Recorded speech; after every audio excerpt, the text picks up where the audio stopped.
Pois bem, seja muito bem-vindo a mais um vídeo. Eu sou o Fábio Carneiro. Eu sou o Fábio Carneiro. Apesar da piora no fim de semana, tô um pouquinho melhor agora. E a gente vou conseguir gravar hoje, né? Eu tô com um pouquinho... A garganta meio congestionada, mas vamos lá. Tentar não enrolar muito. Aqui a gente já começou no último vídeo, no quarto capítulo, né? E a gente viu o que é ownership, né? O que é propriedade, tá?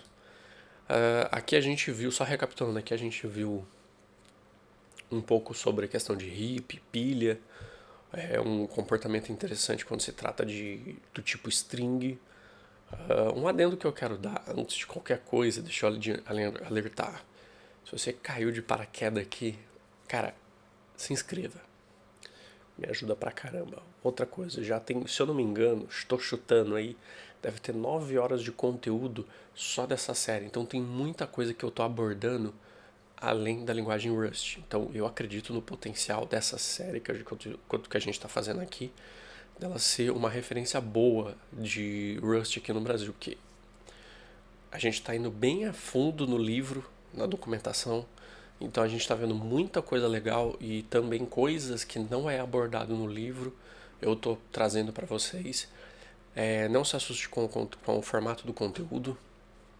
Eu prefiro simplesmente começar a gravar sem um roteiro, e porque eu acho que é muito mais autêntico. Eu não preciso ficar editando, parando, decorando o que eu vou falar. Eu simplesmente falo aquilo que eu preciso falar, daquilo que eu tenho conhecimento para poder falar.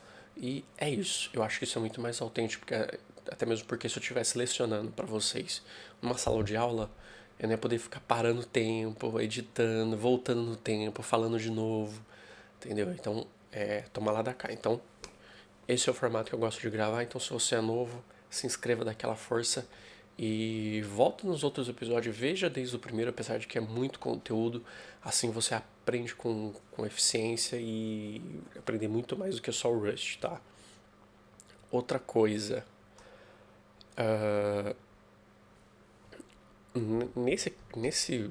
nessa parte aqui do livro a gente viu coisas interessantes. E foi citado esse conceito de ponteiro, esse conceito de index, array, e foi abordado também a questão de heap, né, pilha.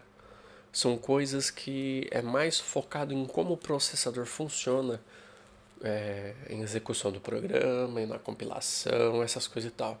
Se você pretende aprender Rust, né, fazer toda essa série comigo, porque eu tô gravando, eu tô aprendendo lendo o livro, gravando no mesmo tempo e logo em seguida eu posto. Então é quase que se tiver um atraso, é o atraso do tempo de gravação e o tempo de upload do vídeo em relação ao tempo que eu estou aprendendo em relação ao que você está aprendendo comigo. Estamos praticamente aprendendo junto. Então, se você gostou da linguagem Rust, você quer desenvolver embarcados, quer usar essa linguagem para desenvolver coisas como software, programação de baixo nível, entre outras coisas, sistemas e não sei o que, não sei o que. Esses conceitos de hippie, pilha, esses tipos de coisa vale um estudo à parte. Tá? Vale um estudo à parte porque é extremamente importante você entender muito bem esses conceitos. Aqui não adianta eu ficar explicando muito a fundo o conceito de alocação, realocação de memória, como que funciona na mecânica a instância de uma variável dentro da memória RAM, como que funciona o cache do processador. Esses assuntos é mais focado no tema de arquitetura e organização de computadores. Isso é uma coisa mais de baixo nível. Esse assunto daria um curso, entendeu? Eu não vou ficar me aprofundando porque aqui a gente está vendo, colocando em prova se é possível programar, se tornar um programador usando uma documentação bem feita e só a documentação da linguagem. Eu não tenho pretensão de fazer curso de Rust, eu não tenho pretensão de ver vídeo na internet ensinando a fazer nada de Rust. Tudo o que eu sei e que vou aprender vai se basear nessa documentação. Eu tenho outras documentações que eu achei interessante, como por exemplo o GTK, o Rust com o GTK, entre outras documentações. Eu acho que vale a gente dar uma pesquisada nessas coisas lá na frente, eu pesquisar por fora e trazer uns temas novos para vocês. Mas se você quer desenvolver com Rust, desenvolver para desenvolver sistema, a nível de sistema, entre outras coisas, é extremamente importante você entender esses conceitos de desalocação, recursos no final da vida útil, entre outras coisas relacionadas a isso, ponteiro, variável, alocação, realocação, como que a memória RAM está funcionando na hora de armazenar uma variável, na hora de mudar o valor dessa variável, ou referência, entendeu? Heap, pilha, fila, esses conceitos é extremamente importante você pesquisar, e isso é um estudo que merece uma dedicação sua só nisso. Eu não vou abordar esses assuntos, não vou me aprofundar nisso, tá? Então a gente vai ver aqui, ó, referência e empréstimos. Vamos ver aqui o que a documentação fala a respeito. Tá, então eu vou lendo e vamos lá. O problema com o código da tupla na lista 4,5, na listagem 4,5, é o que temos que retornar a string para a função de chamada, para que ainda possamos usar string após chamar chamada para cálculo length, porque o string foi movido para cálculo length. Em vez disso, podemos fornecer uma referência ao valor string, uma referência como um ponteiro, pois é um endereço que podemos seguir para acessar os dados armazenados nesse endereço. Que os dados são propriedade de alguma outra variável. Ao contrário de um ponteiro, é garantido que uma referência aponte para um valor válido e um tipo específico durante essa referência. Aqui está como você definiria e usaria o calculateLength, função que tem uma referência a um objeto como parâmetro em vez de apropriado valor. Olha só que interessante. Esse calculateLength é uma das funções que a gente fez, né? Deixa eu aumentar aqui. Deixa eu puxar para cá. Eu acho que esse também já tá bom. Então, por exemplo, a gente vai entrar aqui em propriedades.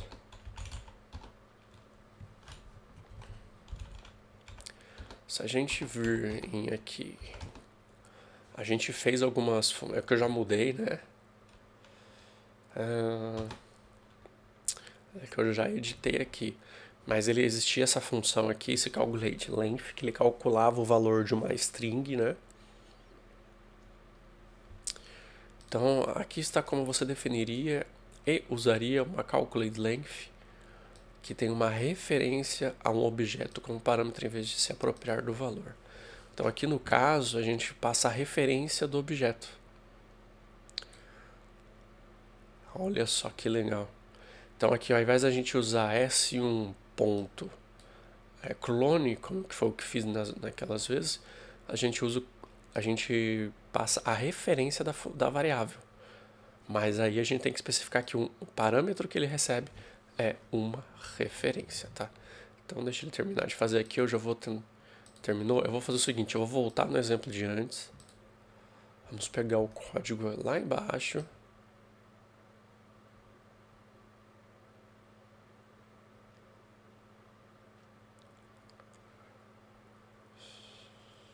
Aqui, ó, vamos replicar esse programa. Olha só que interessante, aqui ele está passando... ele está pedindo uma variável do tipo string mesmo. E aqui, ó, ele passou S1, é o hello, S2, calculating length. Aqui ele passou S1. Mas porque a gente declarou desse jeito aqui, é isso? Bom, vamos replicar aqui o modelo. Então vamos lá, fn main.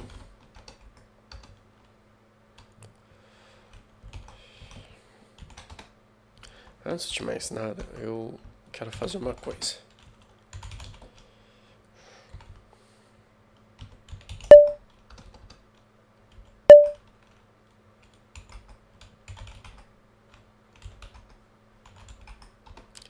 Eu quero mudar um negócio aqui no meu Nelvin.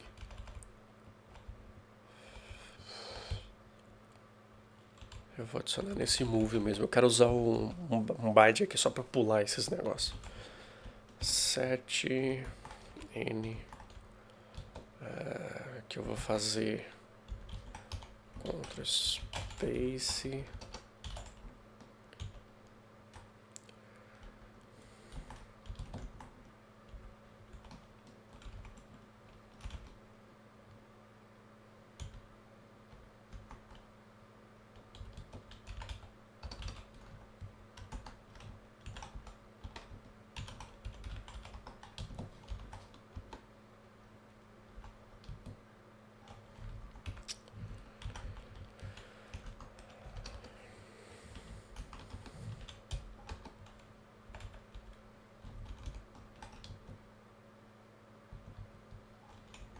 Ah, é.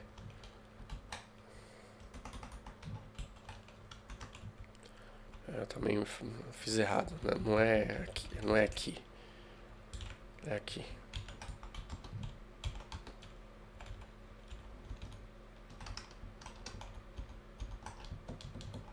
É isso mesmo que eu queria fazer.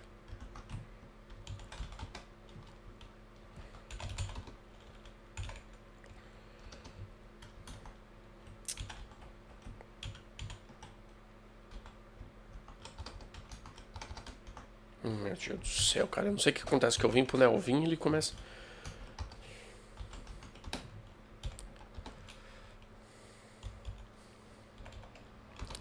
Pronto, vamos lá.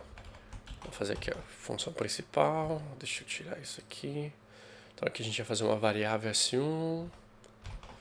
Tá, let S1, que vai receber aqui string from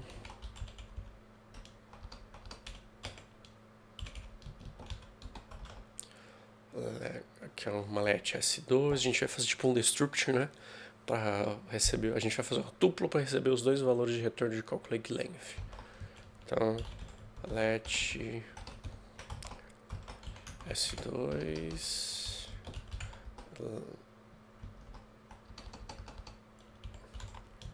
len, ele vai receber calculate length S1. Ali é um print alien, né? Print alien the length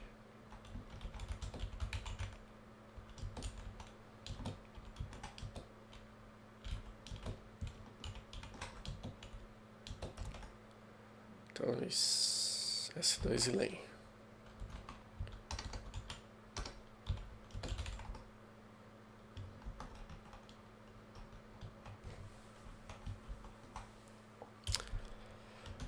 Ok, então agora a gente vai fazer aqui o fn, né, o calculate length. Ele vai receber uma string.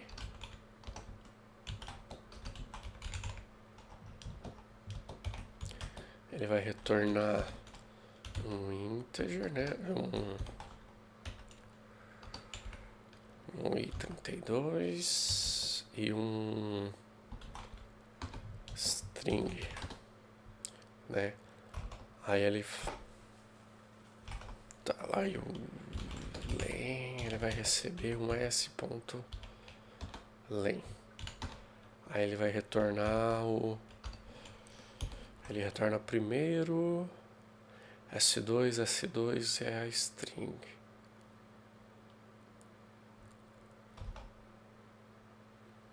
Aí ele retorna a string.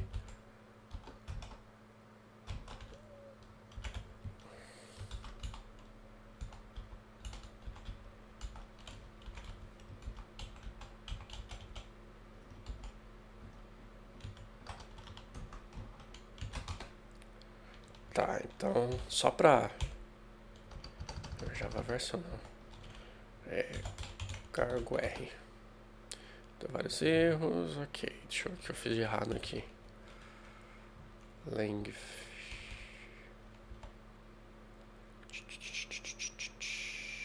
E o size mesmo, tá certo.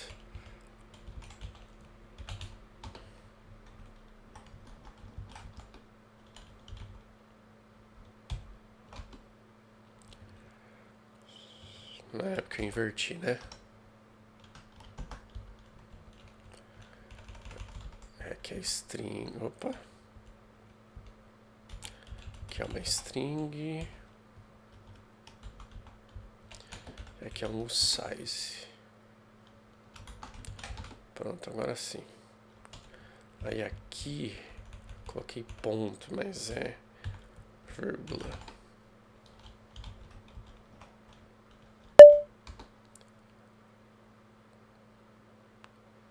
Ok, então hello 5, ok. Pronto, aqui a gente já repetiu o nosso programa. Aí aqui, no exemplo que a gente viu, que a gente estava vendo na verdade, né?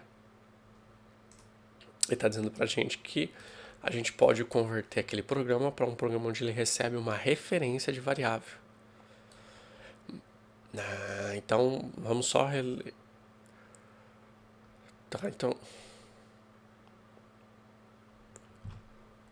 então aqui no caso a gente pode fazer, por exemplo, aqui, passar um e-comercial. Que aí a gente vai trabalhar a referência do...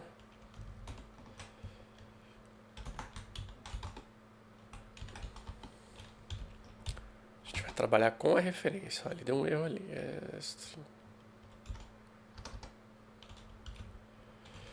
Então aqui ele tem que voltar a referência.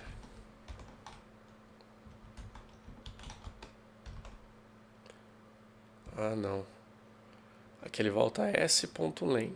Ah, aqui já é outra coisa. Ah, tá, entendi.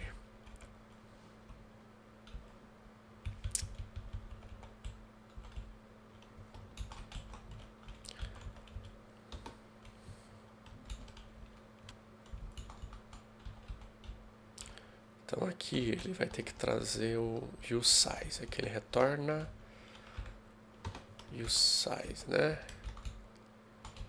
Ele retorna useSize. Aqui a gente muda para 1.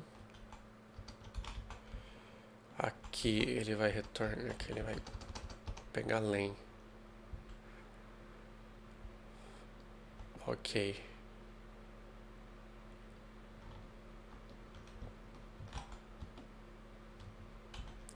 Que a gente não precisa mais. Que a gente não precisa mais disso, né?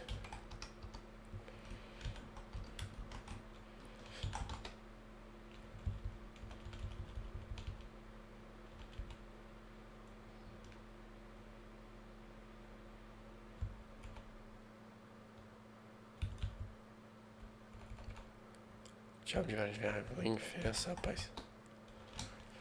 Pois bem, então agora ele vai ter que fazer a mesma coisa, né? Ele vai fazer a mesma coisa. Mesmo se a gente pegar aqui, ó, e mudar o hello, o caçamba.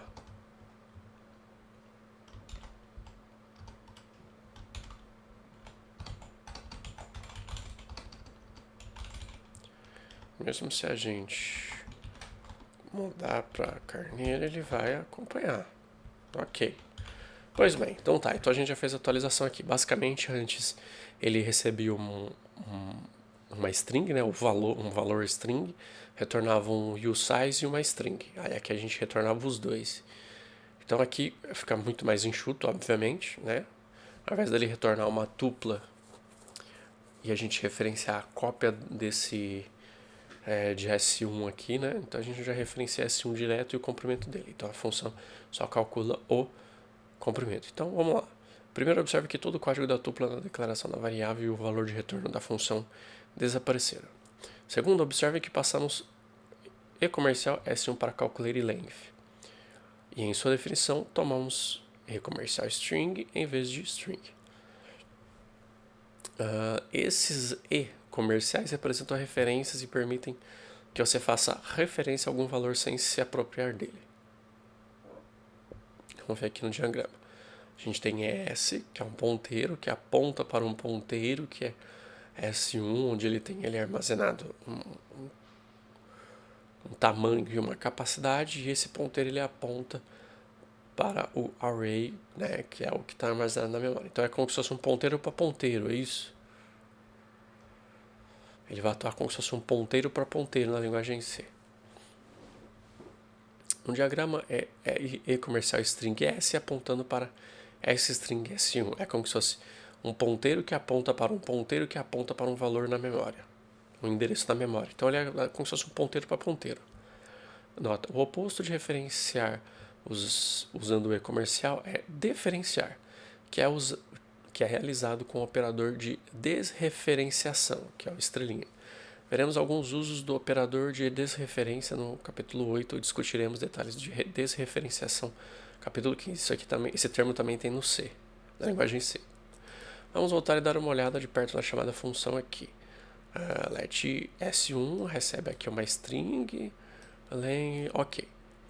A sintaxe comercial S1 nos permite criar uma referência que se refere ao valor S1, mas não o possui. Por não ser o proprietário, o valor para o qual ele aponta não será descartado quando a referência deixar de ser usada. Da mesma forma, a assinatura da função serve para indicar que o tipo do parâmetro é uma referência.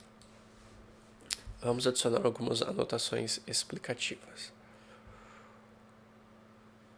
Tá, então ele está falando que essa é uma referência de uma string. Aqui ele vai sair do escopo, mas... Tá, então como não tem um membro, um proprietário aqui, então ele... Para ele fazer referência, ele não vai ser dropado. Assim, tá. O escopo na qual a variável S é válida é igual ao escopo de qualquer parâmetro de função, mas o valor apontado pela referência não é descartado quando S deixa de ser usado, porque S não possui propriedade. Quando as funções têm referência como parâmetro em vez dos valores reais, não precisaremos retornar os valores para devolver a propriedade, porque nunca tivemos a propriedade.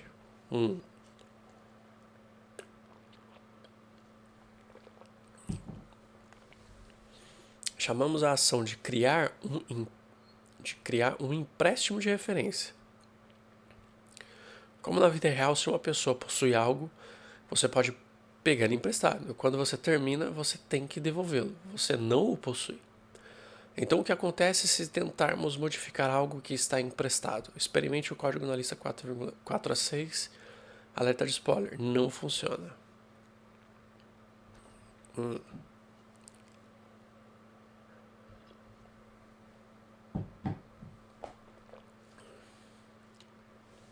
Tá, vamos analisar isso daqui. Ele já deu o spoiler que não funciona. Então, vamos analisar o porquê que não funciona. Esse é para copiar o código? Olha que legal. Tá, então aqui a gente tem o nosso método principal. Aqui temos um método que chama change. Ele recebe uma referência de string, correto? Então o que ele faz? Ele tem aqui SomeString, que é o parâmetro que ele recebe. Então isso daqui é uma referência, ok? Ele está tentando acessar o método push str e passar aqui world. Então isso aqui, na verdade, ele está fazendo uma concatenação com um valor de referência. Então aqui a gente faz uma string s, ok? E a gente chama o change e passa a referência de string. Como é uma referência de valor, e esse SomeString não é o proprietário do valor, e sim ele é a referência do valor contido aqui, então a gente não consegue adulterar esses dados, porque a gente não está trabalhando diretamente com os dados, e sim com a referência deles. Então vamos ver se eu estou errado. Aqui está o erro, ó.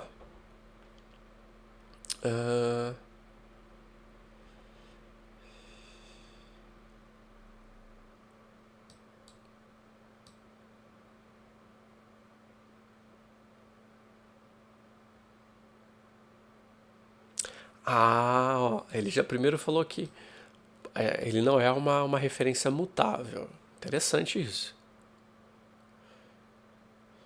É que ele já está falando que se a gente quiser que esse valor mude, uma ideia é tornar ele como uma referência mutável de string. Aí aqui, ó, ele apontou a linha, ele está falando aqui, ó, o SOMEString é uma referência.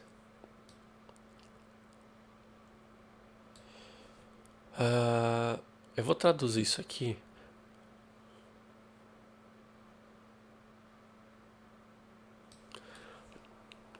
Bom, meu inglês não é muito bom, mas ele deve estar falando aqui que a referência é um dado. Ele está falando que isso aqui é um dado, é referência de um dado, ele não pode ser emprestado, mesmo mutável. Então vamos fazer o seguinte.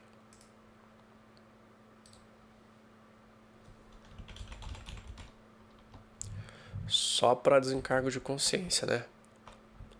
Olha lá. Portanto, os dados aos quais se referem não podem ser emprestados como mutáveis, tá? Mais ou menos. Então é basicamente o que eu falei, porque como eles não são os proprietários, como ele não é um dado, um tipo de dado proprietário, então você não consegue mudar. Então antes da gente continuar, vamos fazer o seguinte aqui, ó. Vamos fazer isso aqui, ó. Much string. Aqui a gente vai fazer much, ok? Então a gente declarou que S1 ela é uma variável mutável. E a gente está declarando que calculateLength ele recebe uma variável mutável. Ó.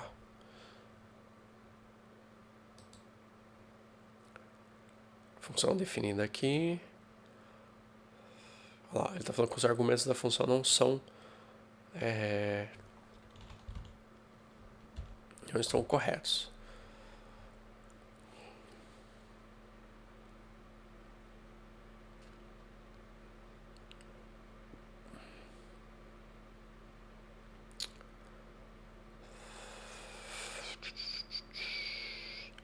Ó, mesmo eu declarado que o negócio é mutável, ele está falando aqui, ó, tipos diferentes na mutabilidade, porque é uma referência. Falou que o argumento não está correto. Not tá, então vamos, eu acredito que ele tem que passar isso.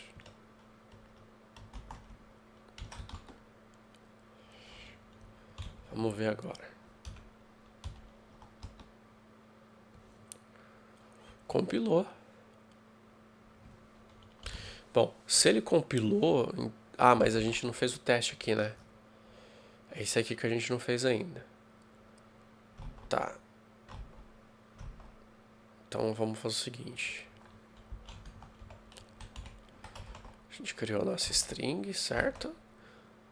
Change.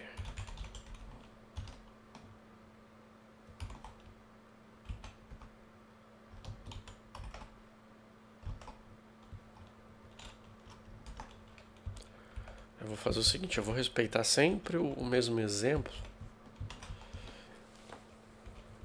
Change não tem. Vou reaproveitar isso aqui. Change.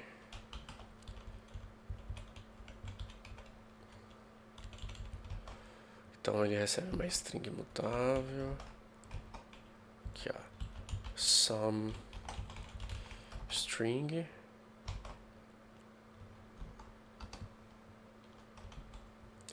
Eu vou deixar ela mutável. Aqui ela não tem um tipo de dado de retorno especificado. Ele retorna SomeString push. Então, SomeString.pushstr.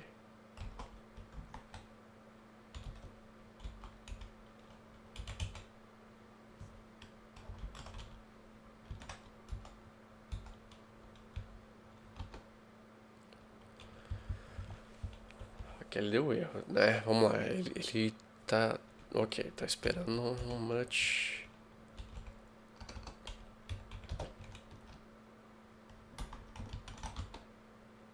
Sem erros. Compilou. Se ele compilou, então...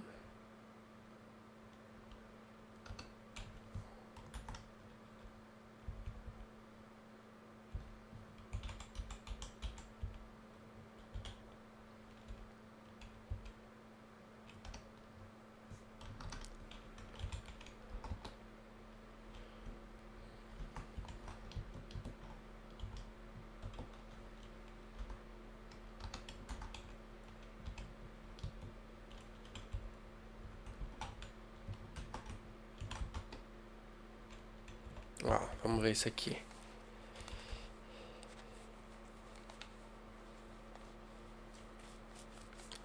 Ó, ele tá falando que a gente pode... Deixa eu tirar o fone. Ele tá falando que a gente pode usar...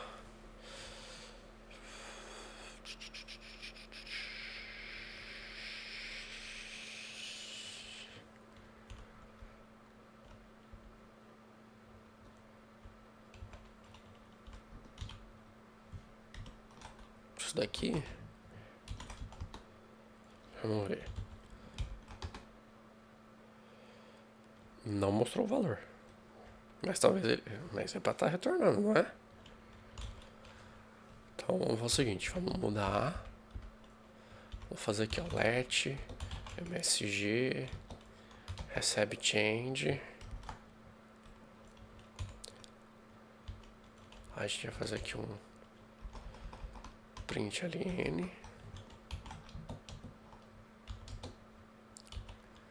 MSG.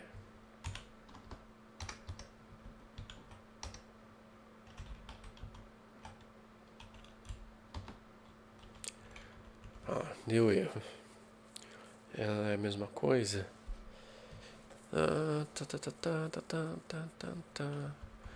Tá, eu tô com preguiça de ler isso. Só tô fazendo uns testes aqui pra gente ver o que tá acontecendo aqui. Ó, ele não tá imprimindo nada. Então, isso aqui ele era pra estar retornando. E aqui...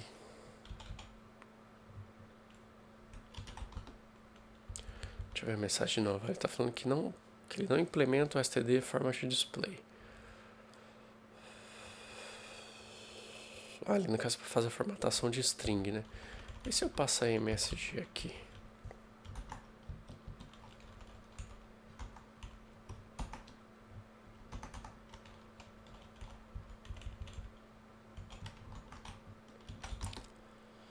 Vamos ver.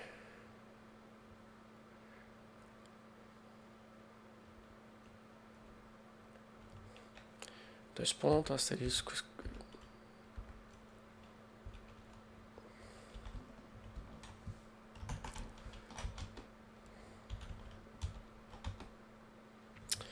Ele não está mostrando nenhum valor. Então vamos fazer o seguinte, vamos deletar essa linha.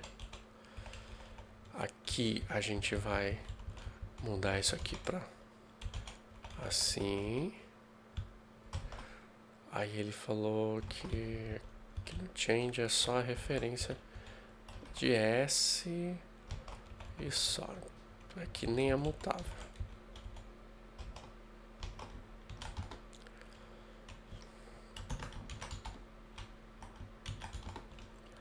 Que ele já tá dando aqueles erros lá, né? Ok. Tá, eu fiz uns testes aqui para ver se a gente conseguia fazer funcionar aquele negócio ali. Mas deu os erros que a gente viu. Assim como as variáveis são imutáveis, por padrão as referências também são. Não temos permissão para modificar algo ao qual não temos uma referência. Referências mutáveis. Então vamos lá. Podemos corrigir o código na listagem 4 ou 6 para permitir modificar um valor emprestado. Com apenas alguns pequenos ajustes que usam, em vez disso, uma referência mutável. Tá, isso aqui a gente fez, isso aqui a gente fez também. Primeiro mudamos o S para mut. E em seguida criamos uma referência mutável, onde chamamos o change. Função onde atualizamos a assinatura para a função de referência mutável, tá. Isso pode deixar muito claro. Ok, as referências mutáveis têm grande restrição. Se você tiver uma referência mutável a um valor, não poderá ter outras referências a esse valor. Esse código tenta criar duas referências mutáveis para S. Falhará. Olha, interessante isso aqui, hein? Então aqui, ó, isso aqui vai dar erro. Então quando a gente cria uma referência mutável, a gente só pode criar uma vez.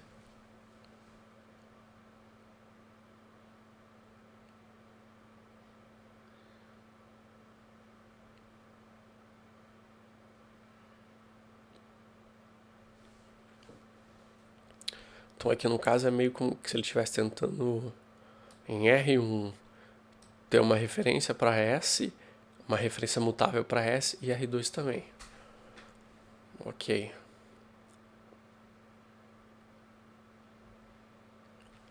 Este erro diz que este código é inválido porque não podemos emprestar S como mutável mais de uma vez por vez. O primeiro empréstimo mutável está em R1. Deve-se durar até ser usado no println. Mas entre a criação dessa referência mutável e o seu uso, tentamos criar outra referência mutável, que empresta os mesmos dados, que é R1. A restrição que impede várias referências mutáveis aos mesmos dados ao mesmo tempo permite a mutação. Mas de maneira muito controlada. A restrição que impede várias referências mutáveis ao mesmo tempo, aos mesmos dados ao mesmo tempo, permite a mutação, mas de maneira controlada. É algo aos quais os valores... Oh, meu Jesus. É algo com o qual os novos rustáceos lutam, porque a maioria dos idiomas permite que você mude sempre que quiser.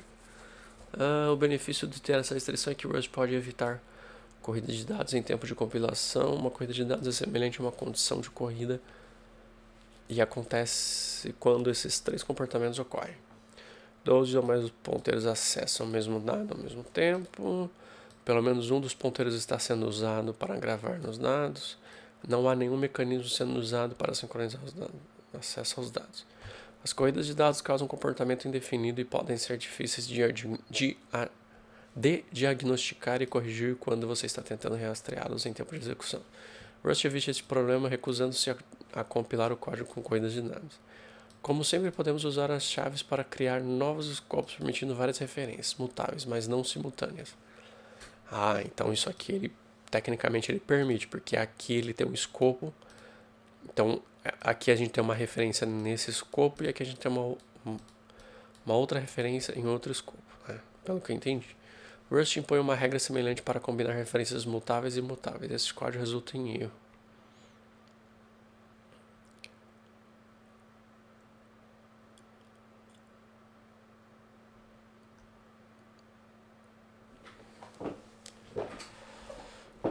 Então, referências não mutáveis pode, referências mutáveis pode. Não pode, né? Tá. Também não podemos ter uma referência mutável enquanto tivermos uma referência imutável para o mesmo valor. Os usuários de uma referência imutável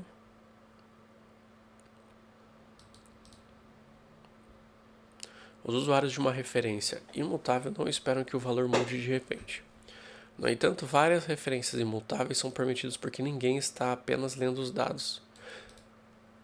Nossa, eu tô começando a ficar com sono e tô travando aqui a leitura. Vamos lá de novo. No entanto, várias referências imutáveis são permitidas porque ninguém que está apenas lendo os dados tem a capacidade de afetar a leitura dos dados de outra pessoa. Faz sentido. Observe que o escopo de uma referência começa de onde foi introduzido e continua até a última vez que a referência é usada. Por exemplo, esse código será compilado porque o último uso das referências imutáveis, o println, ocorre antes da referência mutável, antes que a referência mutável seja introduzida.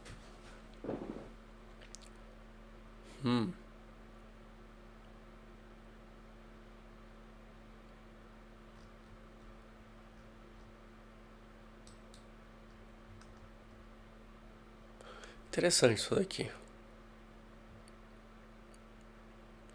Porque, dá a entender que a gente não pode fazer uma referência nessa enquanto essa referência não foi utilizada. Ou, aqui no caso do println, ele meio que quebra essa questão de empréstimo e não sei o que. É que tá um pouco, não sei se é porque eu tô com sono, eu tô cansado, que eu fiquei meio doente esse fim de semana, mas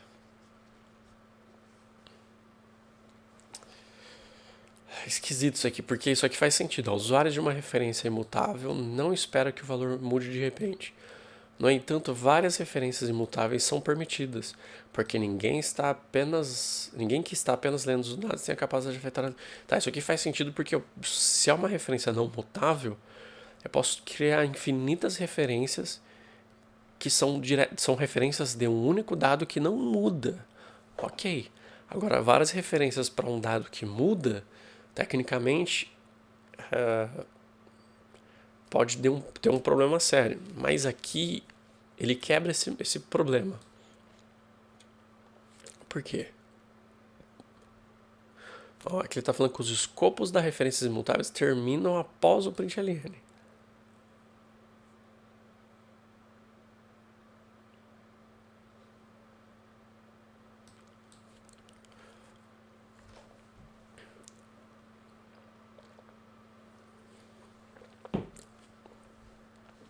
A capacidade do compilador de informar que uma referência não está mais sendo utilizada em um ponto antes do final do escopo é chamada de non-lexical lifetimes, para abreviar. E você pode ler mais. Ó, tá vendo? Tem bastante coisa. Só com o livro não dá pra você saber tudo, dá pra você aprender bastante coisa. Mas, por exemplo, pelo que eu entendi,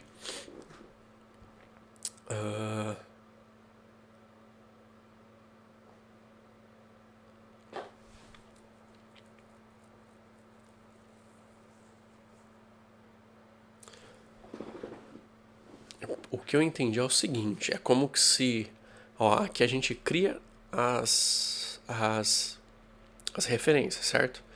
Temos R1 e R2, que são referências imutáveis, que elas guardam as referências. Ah, tá, não, é que eu tava confuso com o negócio aqui, ó, porque assim, aqui a gente tem uma variável mutável. Mas, esse Mercagantan então não tá 100%. Mas aqui a gente tem uma referência imutável, certo?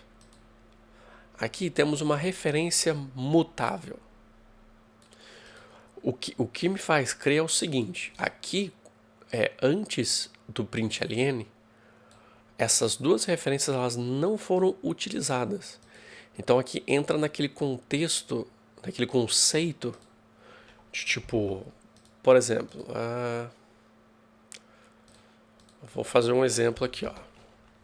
fn exemplo, aqui vai receber aqui um texto do tipo string, certo? E aí a gente faz assim, que ele vai retornar uma string. E aqui dentro a gente faz aqui, ó, texto exemplo. Ok.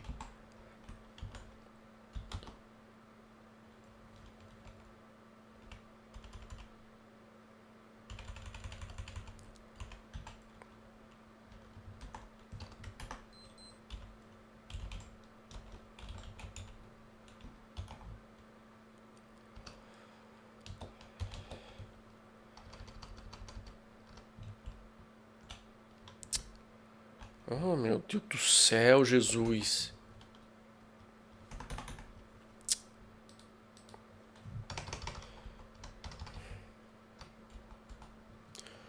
Let, sei lá.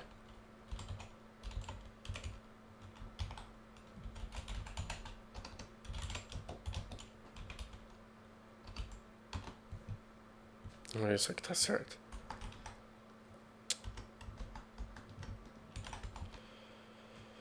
Vamos ver isso aqui.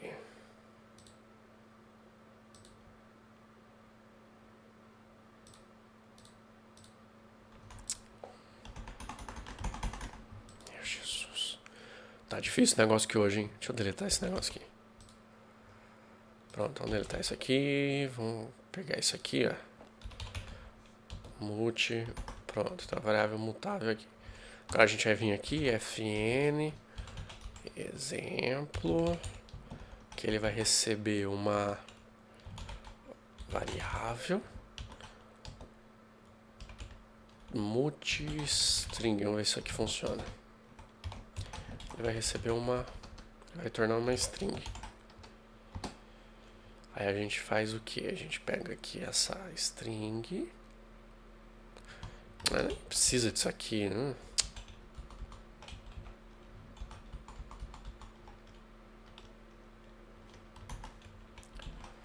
Vai retornar uma string. Então a gente faz aqui, ó. Let retorno recebe string from meu nome.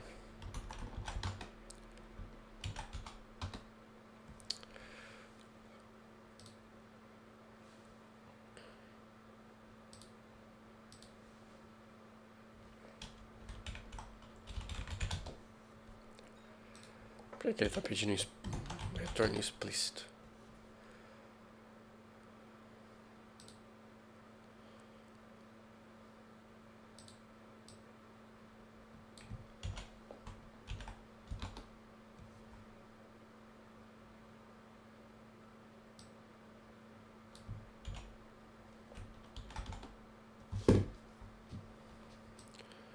Meu Jesus, tá difícil hoje, hein?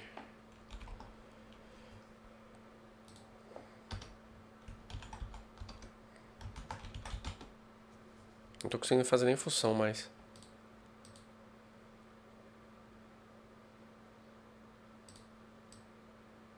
Meu Jesus, tá difícil aqui, hein? Vamos lá. Teste. Ele vai receber... Nossa, eu tô com muito sono, cara. var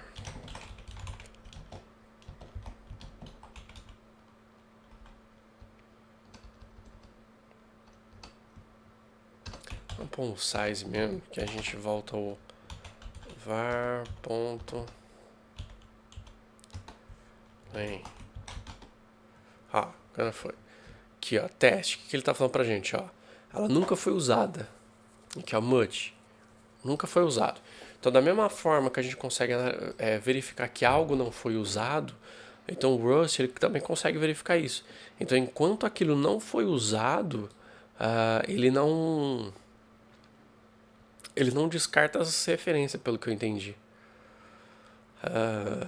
É porque entra aquele conceito que a gente viu aqui em propriedades, né?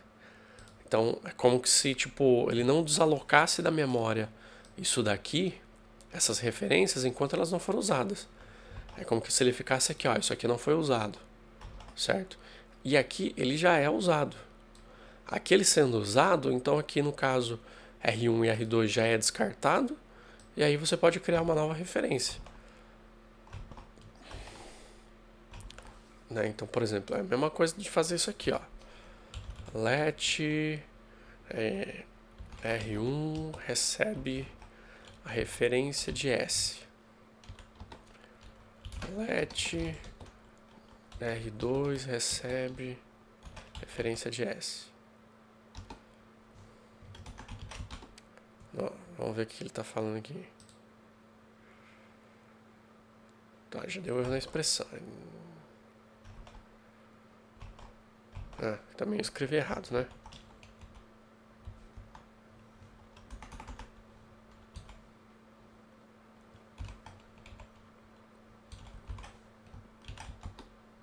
Pronto, ó. Não foi usado, ok. Então, se a gente vir aqui, fazer um let... Vamos fazer aqui o negócio de let. R3 recebe e comercial multi S.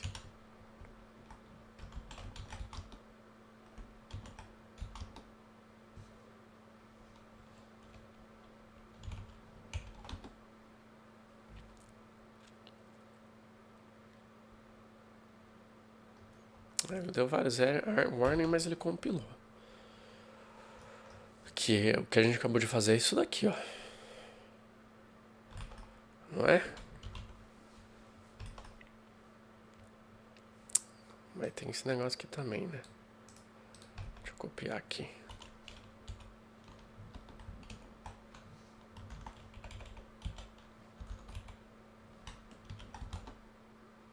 Acho que agora deu erro. Vamos ver. Vamos ver esse erro aqui. Tá, empréstimo. Tá, acho que foi isso. Tá, então ele tá falando que ele não pode fazer... ele deu aquele erro lá. Então, vamos fazer o seguinte. Vem cá, você... Na verdade, ele usou 2 print.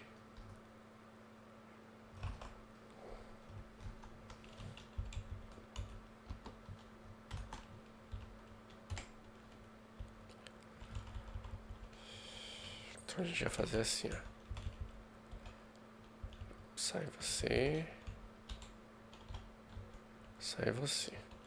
Aí aqui a gente faz um. Print ln.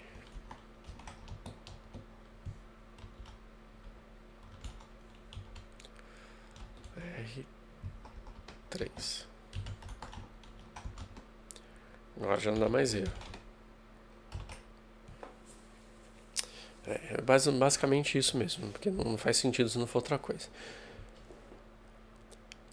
Mesmo que erros de empréstimo possam ser frustrantes, às vezes lembre-se de que há o compilador Rust apontando um possível bug antecipadamente, em tempo de compilação e não em tempo de execução, e mostrando exatamente onde está o problema. Assim você não precisa rastrear porque seus dados não são os que você esperava que eram. Referência pendentes. Em linguagem de ponteiros, é fácil criar erroneamente um ponteiro pendente, um ponteiro que faz referência a um local na memória que pode ter sido dado a outra pessoa, liberando alguma memória enquanto reserva um ponteiro para essa memória. Em Rust, por outro lado, o compilador garante que as referências nunca serão referências pendentes. Se você tiver uma referência a algum dado, o compilador garantirá que os dados não saiam do escopo antes da referência de dados. Vamos tentar criar uma referência pendente para ver como o Rust previne um erro em um tempo de compilação. Tá, aqui no arquivo. Tá, vamos tentar entender. Que é o nome, reference to nothing, dangle. A gente não viu o que é esse dangle ainda. Se viu, eu não lembro. Aí a função. Então a função ela retorna uma referência. Let s string from hello. Referência. Aqui está o erro.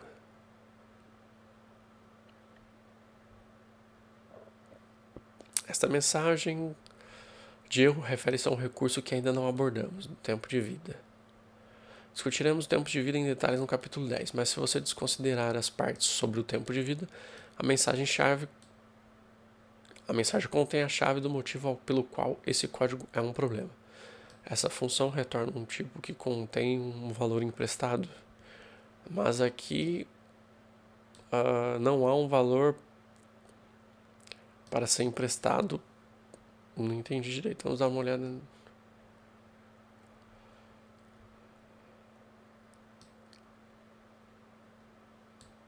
Tá, aqui ele retorna a referência.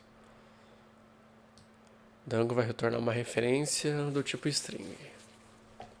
Uma referência para string. Aqui nós retornamos a referência da string s. Tá, aqui a gente sai do escopo e ele cai fora. A memória vai embora. Perigo. Tá.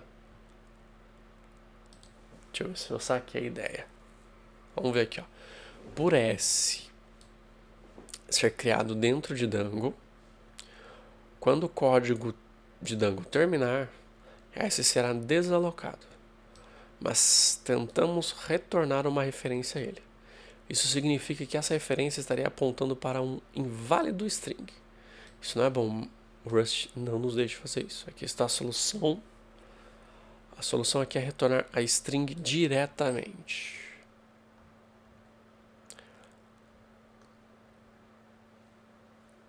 Regra de referência, vamos recapitular. Então vamos lá. Eu vou tentar dar uma recapitulada minha aqui, que eu tô com muito sono e é difícil. Então vamos lá. O que tá explicando aqui pra gente? Na linguagem C, é muito difícil no começo você entender a mecânica dos ponteiros. Por quê? Porque são linguagens onde você não tem explícito como fazer as coisas. Você consegue estudar como funciona a mecânica básica dos componentes da linguagem. O funcionamento básico de um ponteiro, o funcionamento básico de um ponteiro para ponteiro quando se trata da linguagem C, né? Referência, a gente consegue fazer isso. A desreferência. Pelo que deu para entender na linguagem Rust até este presente momento, é que a linguagem Rust ela tem duas fases. A fase de compilação e a fase de execução. Dentro do tempo de compilação é feito todo um processo de análise sintática e de análise do contexto léxico da linguagem, em cima daquilo que você construiu de algoritmo, ok? No momento da fase de compilação,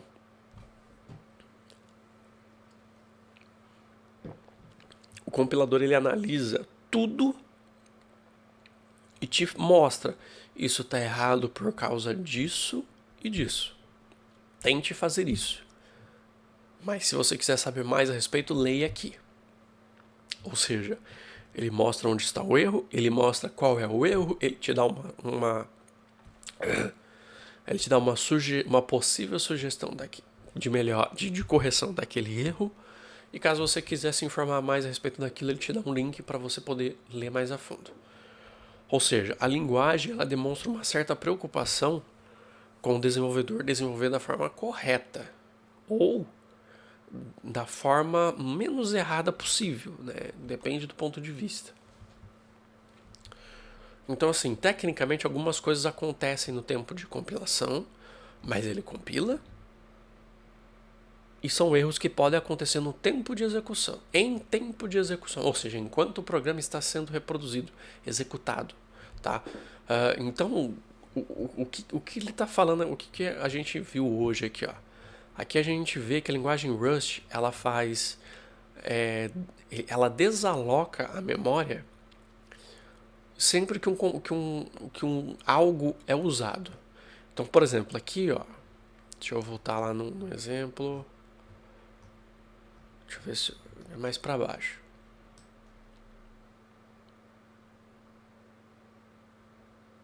Ó, vamos parar aqui, por exemplo. Ó.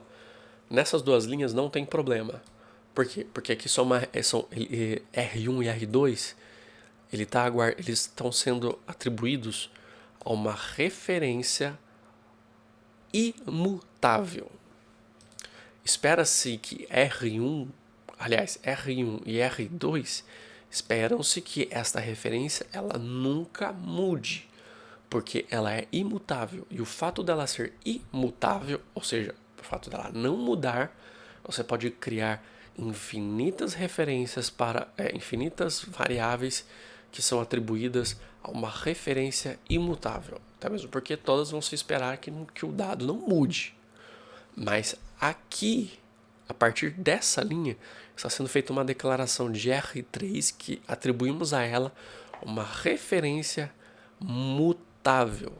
Então, espera-se que isso daqui, que esse dado a qual ele está referenciando, mude. Mas perceba-se que R1 e R2 não foram usadas ainda. Então, até este presente momento, o Rust ele não vai desalocar R1, não vai desalocar R2 porque eles não foram usados.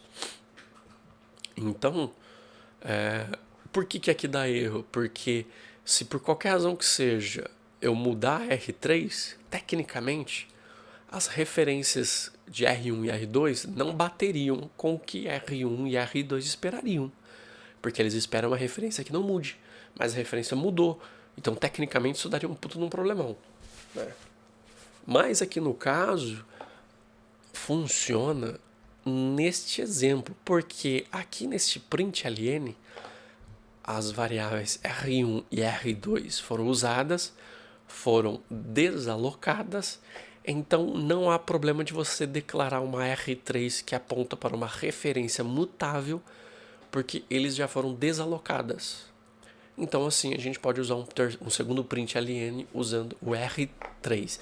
Então aqui entra uma questão de ordem, né? E é tipo uma ordem de desalocar a memória, né? Um objeto na memória, um item na memória. É importante você entender isso, porque o Rust vai trabalhar em cima de escrever as coisas certas, tanto na ordem de precedência quanto na ordem imperativa em que o código é lido pelo compilador no tempo de compilação. Tá? Então, isso aqui é uma regra que você tem que se habituar. Entendeu? O lado bom é que você não precisa desalocar na mão. Mas o lado ruim é que você tem que estar prestando atenção em como as coisas acontecem na linguagem Rust. Você tem que saber como as coisas acontecem. Sabendo como as coisas acontecem em tempo de compilação, você já vai escrever um algoritmo pensando nisso. E com o tempo, a chance de você escrever um código errado é mais difícil, porque você já conhece como que as coisas estão funcionando em tempo de compilação. Tá? Ou pelo menos você consegue prever. Ok? E aqui ele está falando de um conceito de referência pendente, tá? Vou explicar isso aqui melhor. Referência pendente, por exemplo, uma referência é o quê? É uma variável que aponta para alguma coisa. Não é uma variável que armazena um dado, é uma variável que aponta para um dado. Então, é diferente. É a mesma coisa de eu pegar esse copo aqui, colocar refrigerante e anotar aqui, copo de refrigerante. Aí eu pegar, sei lá, o meu celular, né, e anotar aqui, o copo de refrigerante está na outra mesa, ou seja, ele está apontando para onde o copo de refrigerante está, que é onde está sendo armazenados os dados. Esse aponta, esse é uma referência, ele vai fazer referência de onde o copo está. Então, através dele eu vejo onde o copo está, eu vou lá e pego o copo e assim tem o conteúdo dele. Aqui no caso, olha só, aqui a gente tem o método main, aqui a gente tem uma variável chamada reference to nothing, ou seja, uma referência para nada, e estamos atribuindo para ele o retorno de dangle. Dangle, por sua vez, é uma função que ela retorna uma referência para uma string, referência para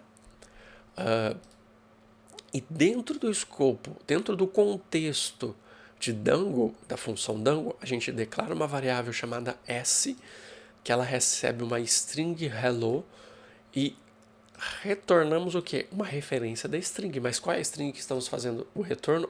Qual é a referência da string que estamos retornando? A s.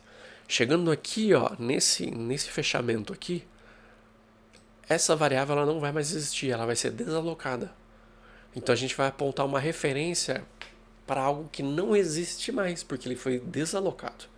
Então aí entra esse conceito de referências pendentes, ou seja, uma referência que fica pendente a algo que não existe. E Rust você não consegue fazer isso. Então, para contornar isso daqui, a gente não retorna mais uma referência para uma string, e sim uma string literal. E aí a gente retorna a variável que a gente criou aqui dentro. Porque a partir do momento que a gente finaliza o escopo da variável, a gente retorna o dado que tá em S e reutiliza esse dado, ok? Então é exatamente isso que está acontecendo aqui. Ele deu deixa eu ver isso aqui. Olha, roda dentro da documentação. No output, é óbvio. Então, deixa eu ver o de cima aqui. Não dá para rodar esse. Se eu clicar no bichinho. Ó, esse código não compila. Este código dá pânico. Este código não dá produzir. Ok. Ok, então eu acho que é um pouquinho demorado, eu tô com sono, me perdoem. Não é muito texto, tá? Eu acredito que isso aqui eu iria ler assim, se eu estivesse aqui sozinho. Eu iria ler, sei lá, em uns 5 minutos, no máximo 10, lendo devagar. Mas aqui a gente aprendeu uma coisa bem bacana. Então, cada parte do capítulo a gente vai reforçando uma coisa sobre Rust. Então, como volto a falar, o único momento em que eu estou praticando Rust, estudando Rust, é quando eu estou lendo a documentação e gravando. Então, eu estou procurando fazer esse tipo de leitura, parar, ler de novo, fazer o código, experimentar modificar o código para sentir assim no tato se vai, se não vai. Porque esse horário eu estou muito cansado, eu estou com muito sono. Eu não estudo Rust além deste momento. Então eu tento assimilar o máximo de informação possível para quando eu voltar a gravar aqui com vocês, eu, eu ter ainda o máximo de conteúdo memorizado sobre o que a gente já viu. E a gente viu até que bastante coisa, ó. Vimos até que bastante coisa, a gente já está entrando num conceitinho ali bacana. Talvez a gente não possa dizer que isso é avançado. A gente ainda está mais na mecânica de como funciona a linguagem Rust, conceitos que a gente precisa entender ali em tempo de compilação, tá? A gente ainda não viu o struct, a gente não viu controle fluxo de controle conciso, pacote. E uma coisa que eu bati o olho que eu achei interessante que a gente vai fazer aqui, um projeto, construindo um programa de linha de comando, como escrever testes.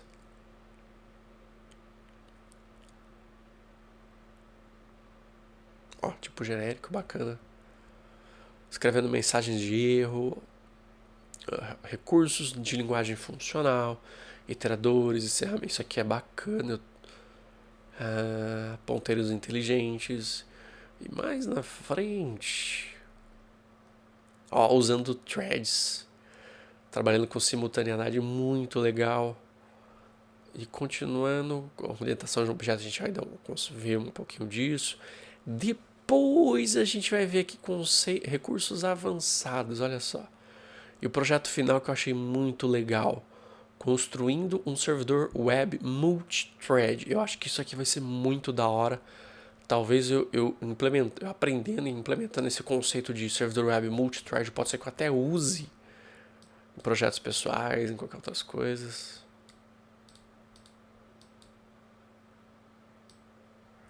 Muito bacana. Então, vamos ficando por aqui. Espero que tenham gostado. A gente não escreveu muito código, escrevemos poucas coisas, mas a gente já está começando a entender mais ou menos como que funciona a linguagem Rust e tudo mais. Existem algumas coisas aqui no println, a gente não estudou o println ainda, né?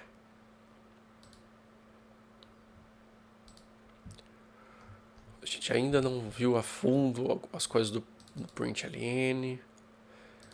Eu queria... Deixa eu ver se aqui ele faz menção do println. A gente pode até pegar, tipo, caso a gente não aborde muito, println Rust. A gente pode pegar em um determinado momento, estudar mais a fundo, tá? Aqui é um outro tipo de documentação, né? Essa documentação, ela é mais dentro do STD, da biblioteca STD. Essa documentação que a gente está vendo aqui, tecnicamente é um livro, mas como é um livro que o site oficial nos fornece para a gente aprender a linguagem, a gente vai tratar isso como uma documentação. Então a gente tem essa documentação que ela é mais de consulta, olha só. Aqui a gente consegue ver uma macro, né? Println.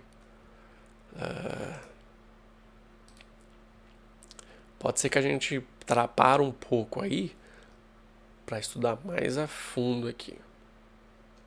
Ó, println. Deve ser para tratar erros, né? Println. Vou clicar aqui.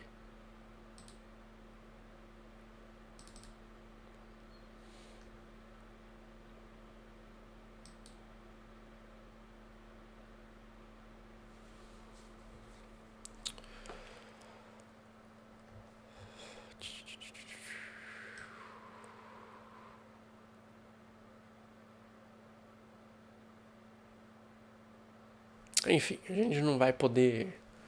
Ele não quer mostrar pra gente aqui nada. Deixa eu ver se ele vai mandar pra cá também. Então eu queria ver uma coisa mais a fundo. Exemplo, só tem isso. Eu queria ver mais coisas. Em array, olha só. O que é isso aqui? Exemplo. É só de array isso daqui?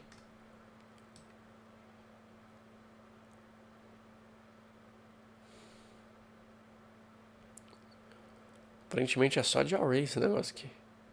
Ó, tudo isso aqui só de array. Mas no caso do print não... Vamos lá na macro aqui só pra... Módulo... Aqui a macro. Reprint...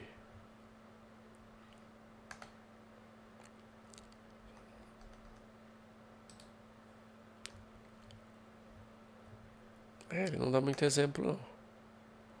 Println. É uma pena. Então é isso aí, eu vou ficando por aqui. Pode ser que o print eu dê uma pesquisada por fora para trazer aqui mais a fundo para poder usar alguns exemplos melhores. Mas por enquanto vamos ficando por aqui. Hoje a gente viu uma coisa muito importante que é a ordem em que a gente consegue usar algumas coisas na parte de declaração, entender melhor a desalocar, o desalocamento, a desalocação, sei lá como que chama, eu tô com sono. Como é importante a gente saber quando uma coisa é desalocada ou não, a referência para nada, enfim. Vamos ficando por aqui. A gente aprendeu mais alguma coisa hoje. E que é só? Vamos ver só o que é na próxima aula. Cara, eu tô com muito sono. Meu Jesus.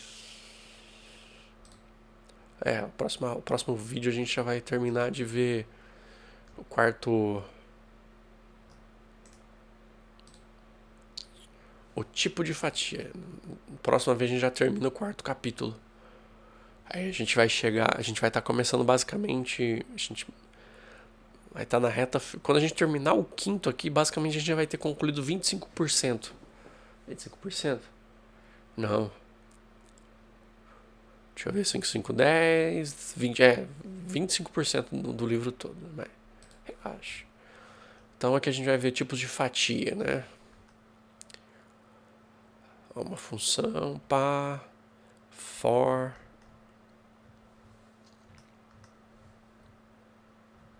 Bacana, então é isso, vamos ficando por aqui. Ó, a fatia do... a gente vai ver fatiar string, né? A gente vai ver como que faz como que a gente vai fatiar strings. Então tá, vamos ficando por aqui. Um forte abraço, um beijo no fundo do seu coração. E até a próxima vez que a gente voltar aqui com a documentação de Rust. Um beijo no coração e fui.